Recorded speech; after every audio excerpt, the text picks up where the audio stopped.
Mi novia me engañaba mientras yo pagaba todos sus caprichos, pero la llevé a un viaje de lujo a las montañas y la abandoné allí. Mantuve financieramente a mi novia Valeria durante casi 5 años, pagando absolutamente todo lo que ella necesitaba o quería, desde el alquiler del departamento en el que vivíamos hasta su ropa y sus salidas con amigas, porque ella siempre decía que estaba buscando su verdadera pasión y que los trabajos de oficina la deprimían. Así que yo asumí toda la carga económica sin quejarme, porque realmente creía que estábamos construyendo un futuro juntos y que eventualmente las cosas se iban a equilibrar. Pero todo eso se derrumbó un martes cualquiera cuando llegué a casa más temprano de lo normal y encontré su iPad viejo sobre la mesa de la cocina con la pantalla encendida y sincronizada con sus mensajes de texto. No soy el tipo de persona que revisa teléfonos ajenos, pero cuando pasé por al lado vi una notificación que decía "te extraño tanto", con un corazón rojo de un contacto guardado como Marcos Gimnasio, y en ese momento sentí como si me hubieran tirado un balde de agua helada en la cabeza. Agarré el aparato con las manos temblando un poco y abrí la conversación completa, solo para encontrarme con meses y meses de mensajes diarios, fotos, planes para verse en hoteles cuando yo estaba trabajando e incluso burlas sobre cómo yo le pagaba la tarjeta de crédito para que ella pudiera comprarse lencería que después usaba con él. Fue como leer la vida de un extraño. La mujer con la que dormía todas las noches tenía una vida paralela completa que yo estaba financiando sin darme cuenta, y mientras leía todo eso escuché la llave girar en la puerta principal y supe que tenía literalmente segundos para decidir qué hacer, si gritar, si romper todo, o si devolver el iPad a su lugar y fingir que no había visto nada, así que bloqueé la pantalla, la dejé exactamente donde estaba. Respiré profundo y me senté en el sillón justo cuando ella entró sonriendo y quejándose del tráfico como si fuera un día normal, y en ese instante me di cuenta de que mi forma de terminar esta relación no iba a ser una discusión a gritos en la que ella pudiera llorar y hacerse la víctima, sino que iba a ser algo mucho más frío, porque mientras ella me daba un beso en la mejilla me dijo que estaba cansada y que realmente necesitábamos unas vacaciones. Escucharla pedir unas vacaciones justo después de haber leído cómo planeaba sus encuentros con otro hombre fue el nivel de cinismo más alto que experimenté en mi vida.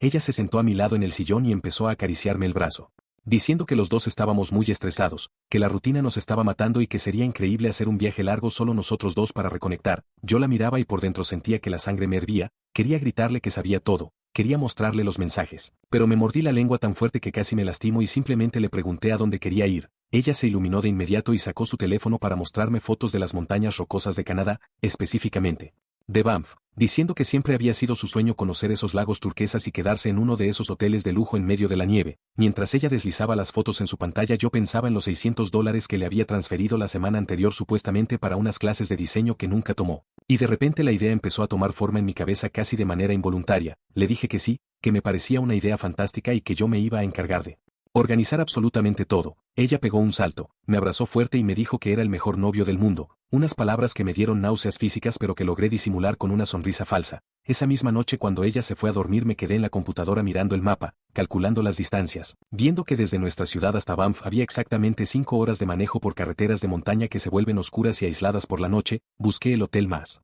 impresionante y aislado que pude encontrar. Reservé una habitación carísima pagando por adelantado con mi tarjeta de crédito y empecé a estructurar cada paso de lo que iba a hacer porque no quería dejar ningún cabo suelto. Necesitaba que este viaje fuera perfecto para ella hasta el momento exacto en que dejara de serlo. Y mientras confirmaba la reserva vi en el iPad sincronizado que ella le acababa de mandar un mensaje a Marcos desde la cama diciendo que había logrado convencerme de pagar el viaje y que le iba a traer un regalo, lo que terminó de apagar cualquier duda que pudiera tener. Al día siguiente aproveché que ella salió a encontrarse con una amiga, o al menos eso me dijo, para llamar a mi mejor amigo David y contarle absolutamente todo porque sentía que si no lo hablaba con alguien iba a explotar de la tensión. Nos encontramos en el estacionamiento de mi trabajo. Me metí en su auto y le mostré las capturas de pantalla que me había mandado a mi propio teléfono por las dudas. David se quedó en silencio un largo rato leyendo las conversaciones y cuando terminó me miró con una mezcla de furia y lástima. Me dijo que fuera directo a casa, que metiera toda la ropa de Valeria en bolsas de basura negras y las dejara en la calle antes de cambiar la cerradura. Era el consejo más lógico y normal que cualquier amigo te daría en esa situación, pero le expliqué mi plan del viaje a las montañas, le conté sobre la reserva del hotel, las 5 horas de manejo y lo que pensaba hacer cuando llegáramos. Al principio David me miró como si estuviera loco, me dijo que estaba gastando un montón de plata innecesariamente y que me iba a hacer mal pasar tanto tiempo en un auto con la persona que me estaba traicionando de esa manera, pero le expliqué que el dinero ya no me importaba porque lo había estado perdiendo durante años. Lo que necesitaba era que ella sintiera la misma impotencia y el mismo vacío que yo sentía al leer esos mensajes. Quería que entendiera lo que significa depender completamente de alguien y que de un segundo a otro esa persona desaparezca sin dar explicaciones. David me escuchó con atención, suspiró y finalmente me dijo que si estaba seguro de hacerlo él me iba a cubrir en lo que necesitara. que iba a estar atento a su teléfono el día del viaje por si las cosas salían mal y que me esperaba en su casa cuando volviera. Tener a alguien de mi lado me dio la tranquilidad que me faltaba para sostener la mentira durante las semanas siguientes. Volví a mi casa esa tarde, encontré a Valeria probándose ropa nueva que obviamente había comprado con mi tarjeta para el viaje. Me sonrió desde el espejo y me preguntó si le quedaba bien. Le dije que se veía perfecta y que iba a ser un viaje inolvidable, sabiendo que cada día que pasaba me acercaba más al momento de dejarla completamente sola. Las semanas previas al viaje fueron una tortura psicológica constante porque tuve que actuar como el novio perfecto mientras ella seguía con su doble vida sin el menor reparo. Todas las noches me acostaba a su lado escuchando cómo tecleaba en su celular en la oscuridad, sabiendo que estaba hablando con él. A veces se reía bajito y cuando yo le preguntaba de qué se reía me decía que estaba viendo videos graciosos en internet. La hipocresía llegó a un punto tan alto que una tarde me pidió que la acompañara al centro comercial porque necesitaba botas de nieve de buena marca para las fotos en Banff. Fuimos juntos, eligió un par carísimo y cuando llegamos a la caja simplemente me miró con esa sonrisa de niña mimada esperando que yo sacara la billetera. Lo hice sin chistar, pagué las botas, pagué los abrigos, pagué un bolso de viaje nuevo para ella. Y por dentro solo calculaba que en ese momento su cuenta bancaria personal, esa que ella decía usar para sus pequeños ahorros, no debía tener más de $300 porque yo literalmente financiaba hasta el café que se tomaba en la esquina. Valeria estaba radiante, le contaba a todo el mundo sobre el viaje romántico que le estaba regalando, subía historias a sus redes sociales etiquetando el hotel en Canadá y presumiendo de su suerte. Mientras tanto yo seguía revisando el iPad cuando ella se bañaba y leía como le prometía a Marcos que iban a hacer videollamadas en secreto cuando yo me durmiera en el hotel. Era repugnante verla facilidad con la que mentía, la naturalidad con la que manejaba las dos vidas sin sentir ni un gramo de culpa. Varias veces estuve a punto de cancelar todo, de tirar sus cosas por la ventana y gritarle en la cara, pero cada vez que sentía que no podía aguantar más, pensaba en el frío de las montañas, en la distancia, en el silencio del viaje de regreso y esa imagen me daba la fuerza para seguir fingiendo. Llegamos a la noche anterior al viaje y ella dejó sus maletas listas junto a la puerta del departamento, perfectas, pesadas, llenas de cosas nuevas. Se acercó, me dio un beso y me dijo que no podía esperar a que empezara nuestra aventura. Le contesté que yo tampoco podía esperar a que llegáramos a las montañas. La mañana del viaje me desperté temprano, el clima estaba exactamente como lo habíamos planeado, despejado pero muy frío, ideal para manejar hacia las montañas. Valeria bajó a la calle saltando de alegría con un café en la mano mientras yo cargaba las pesadas maletas en el baúl de mi auto, asegurándome de acomodar todo perfectamente para el largo trayecto.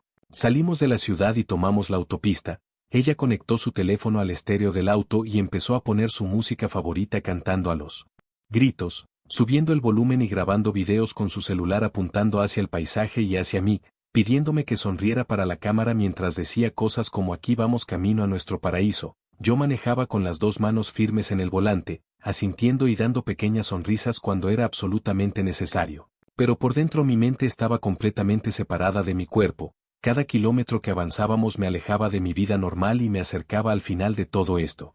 Llevábamos unas 2 horas de viaje cuando el paisaje empezó a cambiar, los edificios dejaron lugar a los árboles enormes, las montañas empezaron a aparecer en el horizonte como paredes de piedra gigantes y el aire que entraba por la ventilación se volvió mucho más helado. Valeria iba mandando mensajes de texto sin parar, supuestamente a sus amigas para contarles por dónde íbamos, pero yo sabía perfectamente que le estaba dando reportes a él. En un momento ella guardó el teléfono, se recostó en el asiento, me miró de costado y me dijo que me amaba, que gracias por ser tan bueno con ella, que sabía que a veces era difícil tratar con sus cambios de humor pero que yo siempre estaba ahí sosteniéndola.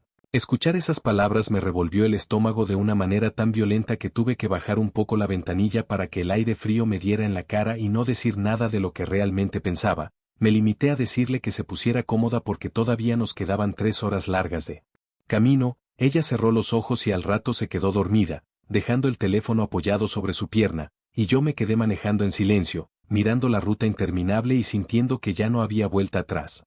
A mitad de camino hicimos una parada en un parador pequeño al lado de la ruta porque ella dijo que tenía hambre y quería estirar las piernas. Estacioné el auto. Bajamos y entramos a una cafetería de madera típica de esas zonas de montaña. Nos sentamos en una mesa junto a la ventana. El lugar estaba tranquilo, olía a café recién hecho y a leña. Pedimos 2 desayunos abundantes y mientras esperábamos la comida ella cruzó sus manos sobre la mesa y tomó las mías.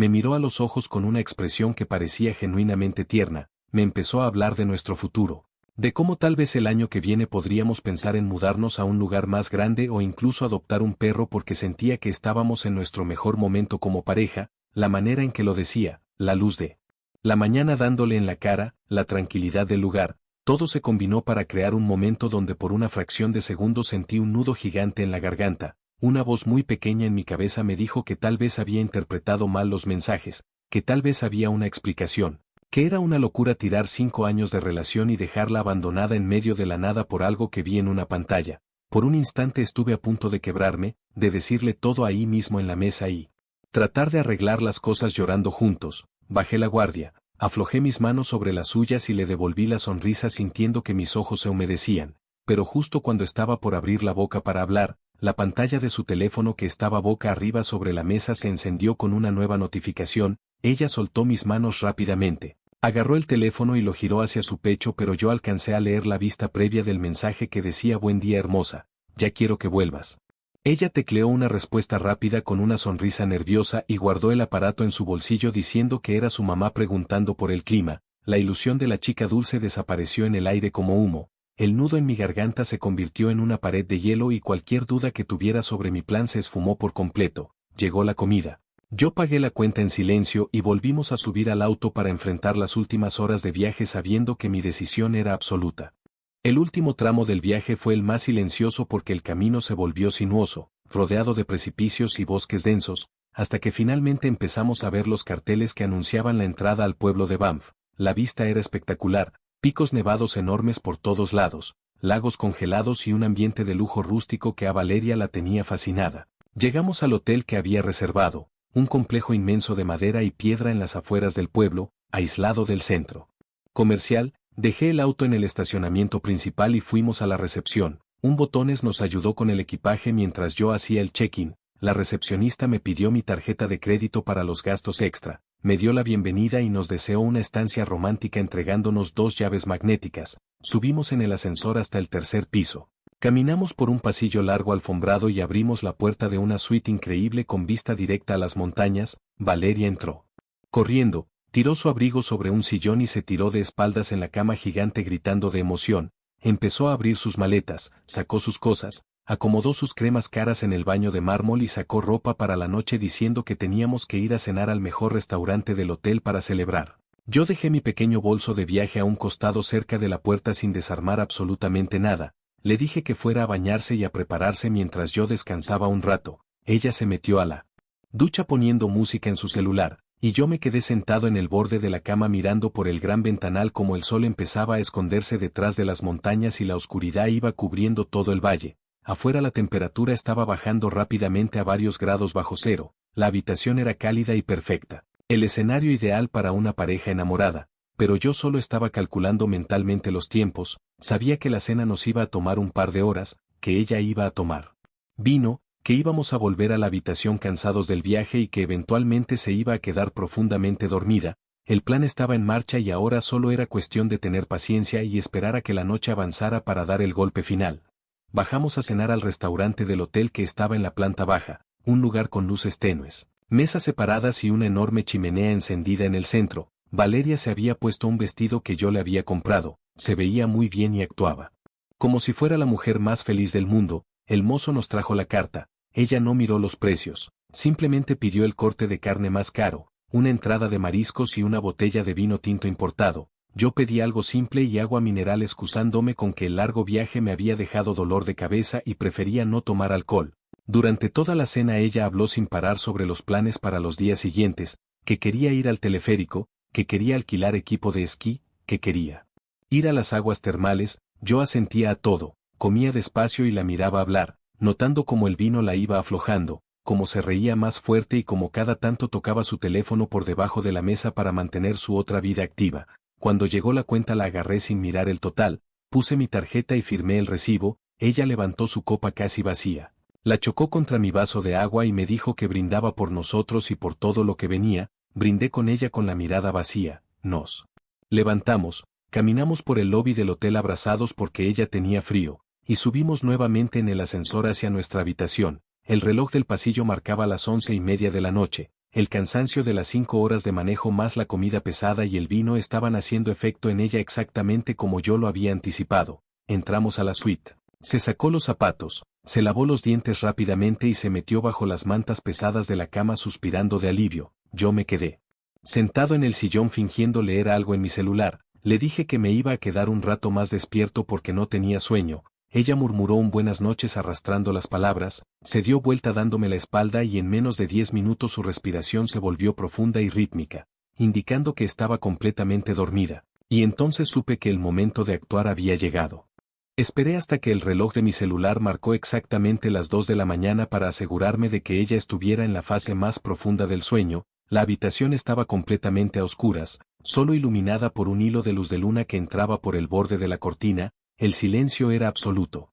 Me levanté del sillón sin hacer el más mínimo ruido y caminé descalzo por la alfombra hasta donde había dejado mi bolso junto a la puerta, me puse los jeans, me até los zapatos despacio, agarré un suéter grueso y mi campera de invierno, revisé mis bolsillos para confirmar que tenía mi billetera con todas mis tarjetas, las llaves del auto y mi teléfono, miré hacia el rincón donde estaban las maletas de Valeria, abiertas y desparramadas con toda su ropa, zapatos y maquillaje. Y no toqué absolutamente nada, me acerqué a la mesa de luz de mi lado. Agarré mi cargador, miré la cama por última vez, ella seguía en la misma posición, respirando tranquilamente bajo el acolchado, sin tener idea de que su mundo perfecto financiado por mí estaba a punto de desaparecer. Agarré mi pequeño bolso, abrí la puerta de la habitación con mucho cuidado para que el pestillo no hiciera ruido al girar, salí al pasillo vacío, cerré la puerta tirando de la manija hacia mí para amortiguar el golpe, y escuché el suave clic de la cerradura automática. En ese instante sentí que una presión enorme desaparecía de mi pecho, caminé por el pasillo larguísimo esquivando el ascensor para no cruzarme con nadie del personal nocturno y bajé los 3 pisos por las escaleras de emergencia, salí por una puerta lateral directamente al estacionamiento del hotel. El choque del aire helado de la madrugada canadiense me cortó la respiración por un segundo, la temperatura debía estar en 10 bajo cero. Todo el estacionamiento estaba cubierto de escarcha y mi auto era uno de los pocos que estaban ahí. Caminé rápido frotándome las manos, desactivé la alarma sin sonido usando la llave, abrí la puerta, me senté en el asiento helado, cerré despacio y metí la llave en el contacto, esperando que el motor encendiera a la primera sin hacer demasiado ruido en medio del silencio sepulcral de las montañas. El motor arrancó con un murmullo bajo, encendí la calefacción al máximo porque estaba temblando y puse el auto en marcha atrás muy despacio para salir del lugar de estacionamiento. No encendí las luces principales hasta que estuve en la ruta de salida del hotel para evitar que algún destello diera contra las ventanas de las habitaciones. Manejé por el camino de acceso serpenteando entre los árboles hasta que finalmente salí a la carretera principal que conectaba Banff con el resto de la provincia. En ese momento, a las 2:30 de la mañana en medio de la oscuridad total de las montañas, encendí las luces altas y apreté el acelerador. Las primeras horas del viaje de regreso fueron pura adrenalina. Iba manejando rápido, atento a no cruzarme con ningún animal en la ruta, con la mente a 1000 por hora repasando cada paso que había dado. Pero a medida que las horas pasaban y dejaba las montañas atrás para entrar nuevamente en las zonas llanas, la adrenalina fue bajando y un cansancio brutal se apoderó de mi cuerpo. No puse música, manejé en un silencio absoluto, solo interrumpido por el sonido del viento y de las ruedas sobre el asfalto frío. Frené una sola vez en una estación de servicio de 24 horas para comprar un café negro gigante y tirar agua en mi cara. El cajero me miró raro por estar solo a esa hora, pero pagué y seguí. Vi amanecer en la carretera, el cielo pasando del negro al violeta y luego a un naranja pálido mientras los primeros autos del día empezaban a aparecer en la ruta compartiendo el camino conmigo. A las 7 de la mañana exactamente estacioné el auto en la entrada de mi casa, apagué el motor. Me quedé unos minutos con la cabeza apoyada en el volante sintiendo como el cansancio físico y mental me aplastaba, agarré mis cosas, abrí la puerta de mi casa que se sentía vacía y enorme, dejé las llaves sobre la mesa. Me tiré en el sillón del living sin siquiera sacarme la campera y me quedé mirando el techo, esperando que el reloj avanzara porque sabía que el verdadero caos todavía no había empezado. Me quedé dormido en el sillón por puro agotamiento y me desperté sobresaltado un par de horas después. Miré la pantalla de mi celular y vi que eran las 9:30 de la mañana, la hora exacta en la que el show iba a comenzar. Me levanté, me preparé un café fuerte, me senté en la mesa de la cocina y puse el teléfono frente a mí. A las 9:40 entró el primer mensaje de Valeria. Decía: hola mi amor, ¿dónde estás? Te fuiste a buscar desayuno. Dejé que el mensaje quedara ahí, sin leer. 10 minutos después la pantalla se iluminó con otro texto, esta vez diciendo: gordo, me desperté y no te veo, bajaste al lobby. Dejé pasar otros 15 minutos mientras tomaba mi café con total tranquilidad. A las 10:15 entró la primera llamada. El teléfono vibró sobre la mesa de madera haciendo un ruido molesto. Miré su nombre en la pantalla. Dejé que sonara hasta que saltó el buzón de voz. Inmediatamente después de la llamada empezaron a entrar mensajes de texto mucho más seguidos. Ya. No decían mi amor, ahora decían: ¿por qué no me contestas? Estoy en la habitación sola, me estoy empezando a preocupar, tus cosas no están acá. Le mandé un mensaje rápido a David que decía: ya estoy en casa. Empezó el pánico, y él me contestó: voy para allá con medialunas. A las 10:30 de la mañana el teléfono de Valeria ya estaba en modo desesperación. Me entraron 5 llamadas seguidas de notas de voz en WhatsApp que no reproduje pero que veía acumularse en la pantalla. Los textos pasaron de la preocupación a la confusión total. Decía: bajé a la recepción y me dicen que tu auto no está en el estacionamiento. ¿Dónde carajo te metiste? Por favor contéstame, me estás asustando. Yo seguía mirando la pantalla en silencio, imaginando su cara de terror en el lobby de ese hotel carísimo, rodeada de gente elegante, dándose cuenta de que estaba a cientos de kilómetros de su casa y que yo, su cajero automático personal, la persona que le resolvía absolutamente todos los problemas, simplemente me había esfumado en el aire. David llegó a mi casa cerca de las 11 de la mañana, entró con la bolsa de medialunas, se sentó frente a mí en la mesa y se quedó mirando mi teléfono que no paraba de vibrar. Le conté exactamente cómo había sido la salida del hotel, cómo no había hecho ruido, cómo manejé de madrugada y cómo ella recién ahora se estaba dando cuenta de la magnitud del problema. David se reía nervioso y me preguntaba si no me daba un poco de miedo que ella hiciera algún escándalo o llamara a la policía, pero le expliqué que no había hecho nada ilegal, la reserva del hotel estaba a mi nombre y pagada. No le había robado nada, simplemente me fui de un lugar al que no quería estar. Pasaron las 11:30 y los mensajes de Valeria cambiaron de tono nuevamente, esta vez pasó a la furia absoluta. Los textos en mayúsculas llenaban la pantalla. Decía: sos un enfermo, me dejaste sola en medio de la montaña, no tengo cómo volver, vení a buscarme ya mismo. O te juro que te mato. David leyó ese mensaje por encima de mi hombro y me preguntó cuánta plata creía que tenía ella en realidad. Le respondí que conociendo sus gastos recientes y sabiendo que yo le había pagado todo hasta el día de ayer, en el mejor de los casos debía tener unos $300 en su cuenta bancaria, lo cual en un lugar como Banff no alcanzaba ni para pagar un taxi hasta el aeropuerto más cercano, y mucho menos para un pasaje de avión o un auto de alquiler de última hora. Estaba completamente varada, atrapada en su propio viaje de lujo, dependiente de sus propias decisiones por primera vez en 5 años. Las llamadas de WhatsApp empezaron a intercalarse con llamadas regulares de línea. Ella intentaba comunicarse por todas las vías posibles. Su perfil de Instagram, que el día anterior estaba lleno de fotos felices, ahora estaba inactivo. El pánico real de no tener recursos la estaba quebrando. Le dije a David que iba a dejarla sudar un poco más, que quería que sintiera el peso real de estar sola antes de darle la estocada final, así que apagamos la pantalla del celular. Pusimos música bajita de fondo y nos pusimos a desayunar mientras el aparato seguía vibrando sin parar. Al mediodía el ritmo de las llamadas bajó un poco, supuse que estaba sentada en la cama del hotel llorando o intentando llamar a sus amigas para pedirles plata, o tal vez, lo más irónico de todo, llamando a Marcos para ver si su amante secreto del gimnasio estaba dispuesto a pagarle un pasaje carísimo desde las montañas canadienses para rescatarla. Pasaron las 12:30 y decidí que ya era suficiente tortura psicológica y que era el momento de cerrar la historia. Agarré el teléfono.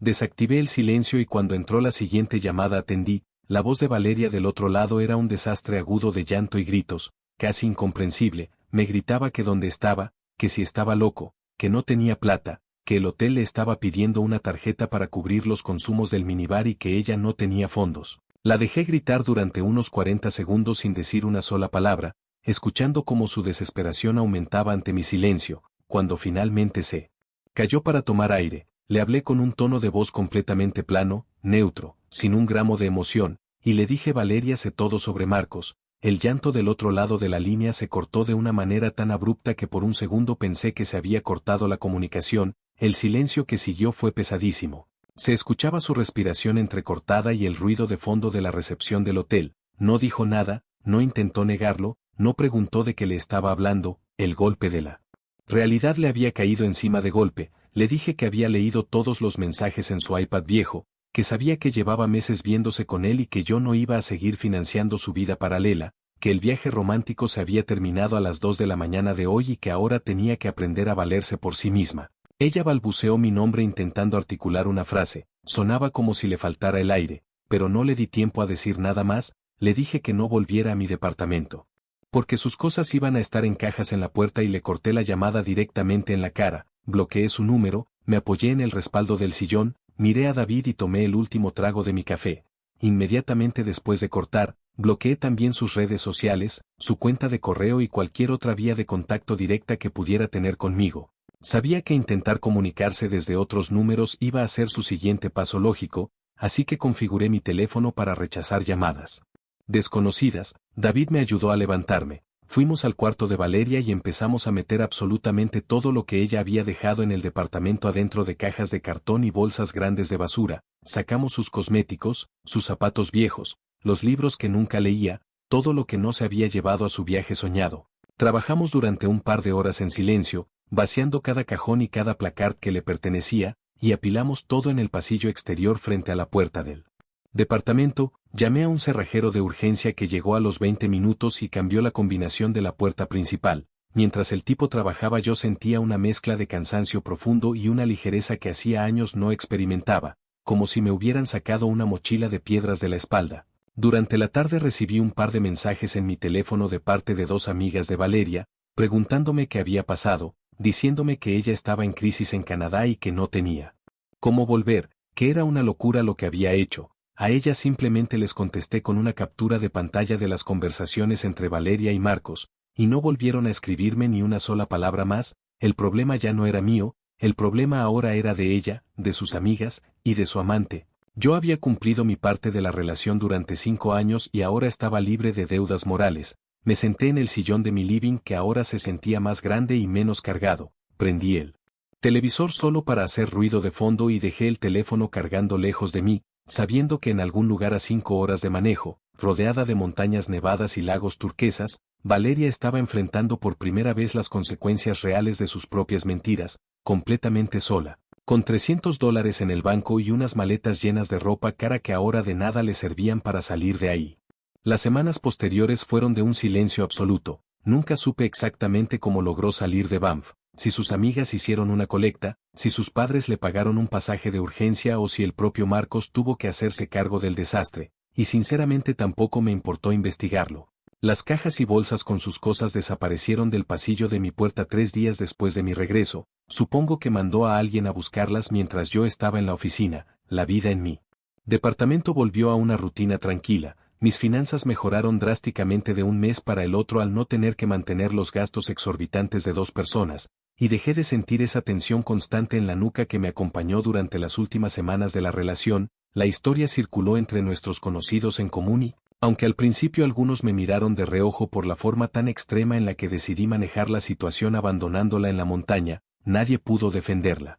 Cuando se enteraron de la doble vida que llevaba mientras me usaba de cajero automático, no hubo reconciliación, no hubo charla de cierre, no hubo un último café para explicar los motivos o perdonarnos. Esa llamada cortada al mediodía fue el fin absoluto de 5 años de convivencia. Corté de raíz cualquier posibilidad de manipulación o llanto frente a frente. Eliminé su rastro de mi vida con la misma frialdad con la que ella planeaba engañarme todos los días en nuestra propia casa, y ahora simplemente seguí adelante con mis cosas, asegurándome de no mirar atrás nunca más. ¿Tú habrías hecho lo mismo o te parece que fue demasiado lejos al dejarla sola en las montañas?